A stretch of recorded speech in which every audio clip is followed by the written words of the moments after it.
જય જવાન જય કિસાન। ગુજરાતભરના ખેડૂતોને નમ્ર સાથે જાણ કરવાની કે ગુજરાતની અંદર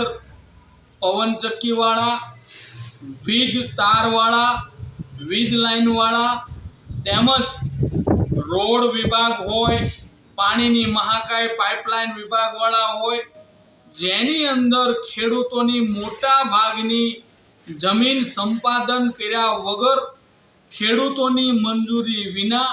ખેડૂતોની સહમતિ વિના કોન્ટ્રાક્ટરો પવનચક્કી હોય, સોલાર હોય કે પછી આ વીજની લાઈનો હકાલવા બાબતે ખેડૂત સાથે ઘર્ષણ કરે, એવામાં ખેડૂત વિરોધી ભાજપ સરકાર આ ખેડૂતોને નહીં પણ જે કંપનીઓ છે એને સહકાર આપતા હોય, જ્યારે આખા દેશનું ભરણ પોષણ કરતા ખેડૂતો સાથે ખૂબ અન્યાય અત્યાચાર થઈ રહ્યો હોય, ત્યારે ખેડૂતોના હક માટે, ખેડૂતોના ન્યાય માટે તારીખ 15/6/2026ના રોજ ગાંધીનગર મુકામે ટ્રેક્ટર રેલીનું આયોજન કર્યું હોય તો ગુજરાતભરની અંદરથી તમામ ખેડૂતોને આ ટ્રેક્ટર રેલીમાં જોડાવા ખેડૂત સેવા સંગઠન ગુજરાત વતી આહવાન કરવામાં આવે છે। એક બાજુ મોંઘાદાટ બિયારણ, ખાતરના 3 ગણા ભાવ અને ખેડૂતો જે જણસી પાક જોડે એના પૂરતા પ્રમાણમાં ભાવ મળતા નથી, આમાંય ખેડૂતો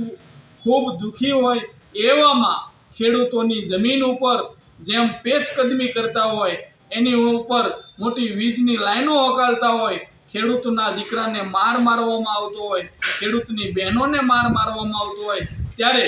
ખૂબ જ કડકાઈથી આ સરકારને કહેવામાં આવે છે કે ખેડૂતોને કોઈ પણ પ્રકારે સંછેડવામાં નહીં આવે, નકર ગુજરાતની અંદર જલદ આંદોલન થશે અને આ સરકારને તમામ પ્રકારે ભોગવવા તૈયાર રહેવું પડશે। ફરીવાર તમામ લોકોને